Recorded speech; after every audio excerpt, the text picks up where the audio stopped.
What's going on, everyone? Sorry about the gap in between the videos here. I did not anticipate my phone storage being quite that terrible. So I'm back with part 2 of the metal tag video, which I began yesterday. This was formulated originally by the Rock Scout, who I will link below again, so go and check his channel out. But yeah, basically I'm going to be running through 10 more records here. Basically anything that fits the 10 remaining questions. However I interpret them, this is just a subjective list of a few things that I fancy pulling out. So yeah, let's just get cracking. Before I start, if you see me looking downwards at any point during this video, it's because I've got my list here again, just to make sure I can remember all of the questions and the kind of focal points. I've already pulled the records out, so I don't need to rummage around behind me. I can just get straight into it. But yeah, as always, what we've got going on in the background is not a Joe case for a change. This is Poland's Vader with Tibi et Igni. Probably butchered that. Yeah, if you don't know these guys, they play a ferocious style of death metal. It's very thrashy, it's very intense, high velocity all the way through. The vocalist here particularly is amazing, very legible. You can hear all of his lyrics here, despite them being kind of gruff and growled. The drumming is immense. If you've caught the Drummers from Hell channel, you'll have seen him over on there. His footwork is absolutely outrageous. Pummels you all the way through the record, and it helps give this thing its really fiery and infernal feeling. So yeah, if you like thrashy death metal in the classic way, and you don't like too much of a sort of break between blast beat passages and whatever, if you just like it intense all the way through, check this out. Such a good band, one of the most consistent bands in the subgenre. Not sure how far into their discography this one was, but this is one of the later ones. Check any of their records out, they're all amazing. That's Vader with Tibi et Igni. I'll list the records down below as well, so you don't have to try and memorize all of the albums that I say. So yeah, kicking things off with number 11. This is my new band and album discovery of 2022. So I've bent the rules a little bit for this one, in that I haven't actually picked a metal album, technically, but I'm going to count it anyway because of the themes of this album.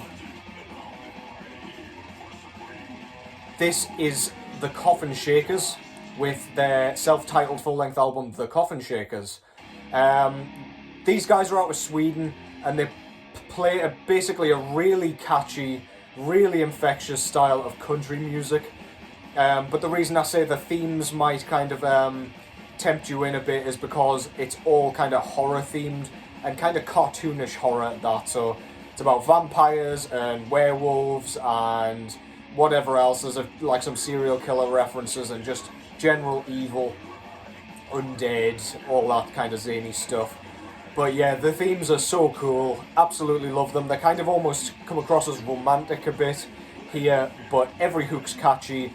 Rob Coffinshaker's vocals remind me of someone like Johnny Cash. They're really low and kind of somberful, but super cool, man. I can't get enough of this band.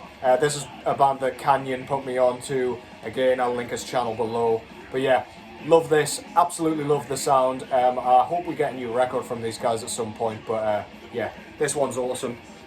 The Coffinshakers with the Coffinshakers to start things off strong. So the next album I'm going to be talking about, and the next question that we've got here, is an album sold to me by a single song. I could have probably picked a fair few records for this one, but in the end I settled with this one. This is Cattle Decapitation's Death Atlas, and the song in question is entitled One Day Closer to the End of the World. This is their latest full-length album. This came out in 2019, I believe. And if you don't know Cattle Decapitation, basically they play kind of progressive death metal mixed with a bit of grindcore. It's kind of progressive death grind if you want to go that far into kind of genres and mixing things up, but I'm making stuff up at this point. But Travis Ryan, the vocalist, he's got like this incredible, like goblin-esque style of kind of clean vocals. They're kind of high and whiny, and they sound utterly, utterly gross. But that particular track has such a cool hook on it. There's like a bridge into just a clean sung section separate from the chorus, and it just sounds gross, man. Completely put me onto this album. I really enjoyed their previous work, but yeah, I was always going to pre-order this as soon as I heard that first track. So yeah, if you're not familiar with Cattle Decapitation, go and check this out. This is more clean sung than the rest of their albums, but yeah, it's no less fantastic. So go and check that out. Death Atlas by Cattle Decapitation. Next up, we've got the most anticipated album of 2023.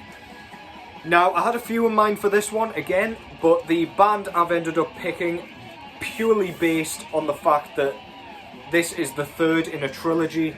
Their last two of the trilogy came out last year and the year before, and we're on course for another one in 2023. This is the Melmoth trilogy by Aara, entitled Triade. It's a Triade trilogy. So the new one's called Triade III Nix, I believe. But yeah, the previous two in the trilogy, so that's the first one there, that's Triade I, Hemera. No, that's wrong. Triade I Eos, sorry. The second one is Hemera, Triade II Hemera. And the third one, Nix, should come out this year if the projection is correct. They play atmospheric black metal in a super intense way, really melodic, and just, yeah, doesn't let up for the entire thing. So yeah, really excited for that. They've progressively gotten better through the first two albums in the trilogy, I should say. And yeah, number 3 is bound to absolutely slap. Number 14, the 23rd album on your shelf. So I thought this was actually going to be another record because I miscounted. Your boy here can't count to 23 apparently. But yeah, same band anyway, same result. This is Ahab with The Call of the Wretched Sea.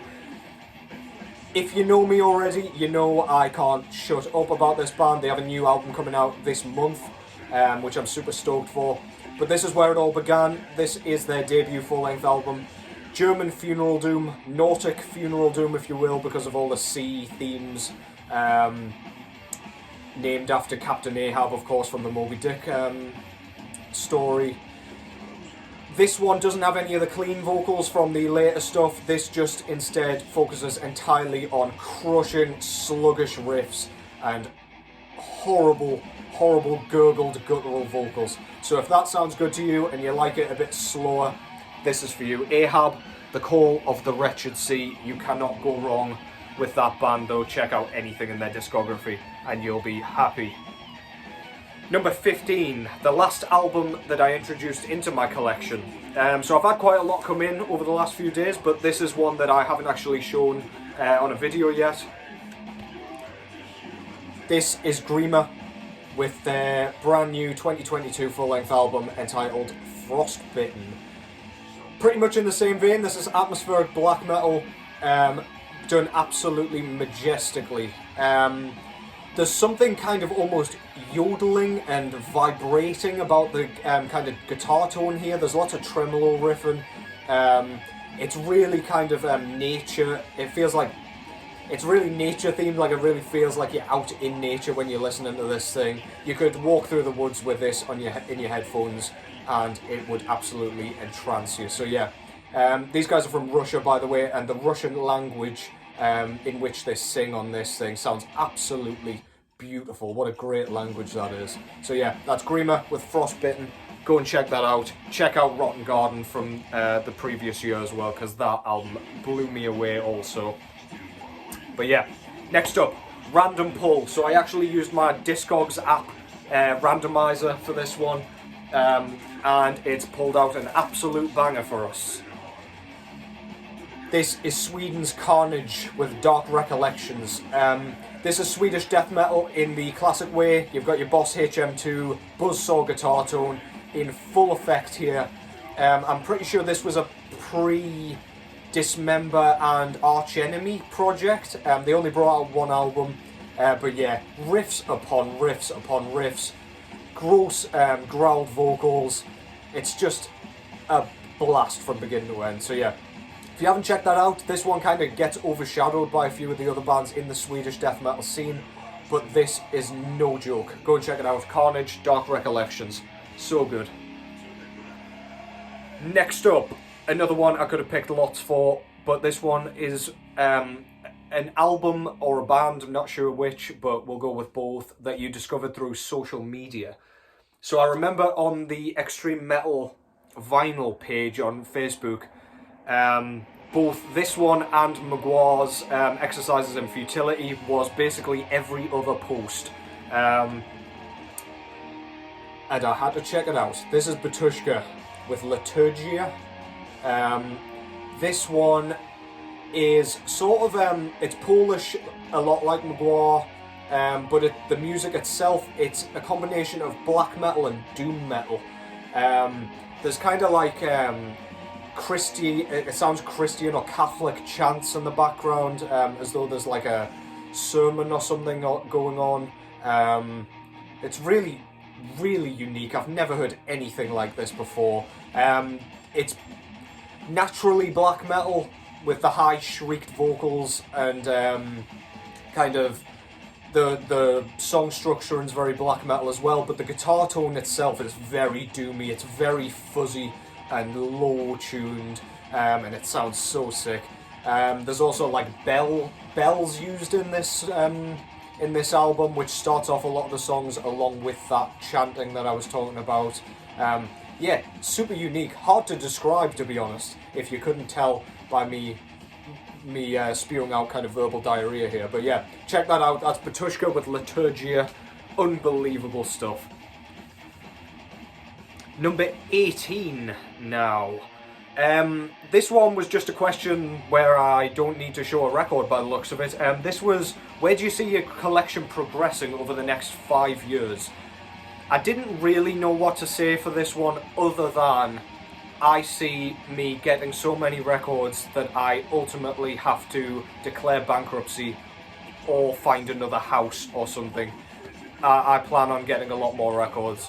I'm sure like the prices of these records will go up as I get older and as the years go by, but I'm not really fussed about that. Yeah, I just see myself getting so overrun with records that I don't know, I guess I'll live amongst them. So yeah, that's all I can say about that one, I guess. Number 19. So this is an album that I didn't pick up because it was a bit pricey. That's not entirely true for this one. I didn't pick it up because I didn't love it. I liked it, I didn't love it. But it probably was a bit pricey because it was a double LP. The band I'm talking about is Wiegedood. This isn't the said album because I didn't buy the other one. This is the second one in the Doden Goed trilogy, which I probably butchered that. Yeah, Wiegedood came out with an album called There's Always Blood at the End of the Road last year. The price put me off, I guess, but the music itself didn't blow me away. I do love this band. I saw them live last year. If you like sort of atmospheric black metal, I guess, inherently, with a bit of post-metal, post-black metal added in there, then check that out. It's really good. It's not something I kind of return to very often, but I can't say enough good things about it, to be fair. Every time I throw it on, I wonder why I don't pull it off the shelf more often. But yeah, check those guys out. Wiegedood. Do check out the new one, because I don't know, it's just a preference thing, I guess. So the final one here, number 20, is a song that doesn't belong. So this is a song that kind of ruined an album. It didn't ruin the album in this case, however, it was a no-brainer for me. I love this band, just before you think I'm a maniac. This is Strength by Unto Others. Gothic rock mixed with heavy metal. Love this band, love the band's sound. These have the potential to go incredibly far. as a band. However, the 6th track, Little Bird, has absolutely no right being on this album. It slows everything down, it just comes across as a bit corny to me. I don't love the lyrics. I don't know, man. Their first album, Mena, didn't have a bad moment. This one doesn't have a bad moment other than that track. It's just... I can't even decide if it is a bad moment or if it's just so much weaker than the rest of it that I notice it, but yeah, I just kind of get away with it. If this was a CD, I would be skipping that every time, but as it's vinyl, I can never be bothered. But yeah, check this album out in general, but Little Bird just does not do it for me. I know Carl loves it when I say that. So that was the final 10 albums, basically, in my in the vinyl challenge for today. That was the Metal Tag 2023. I hope you enjoyed it. I had fun pulling some records off the shelf that I don't normally pull off. I don't know when my next video will be, just stay tuned because I've still been cranking these out at a fair rate. So yeah, take care as always, and I'll catch you in the next one.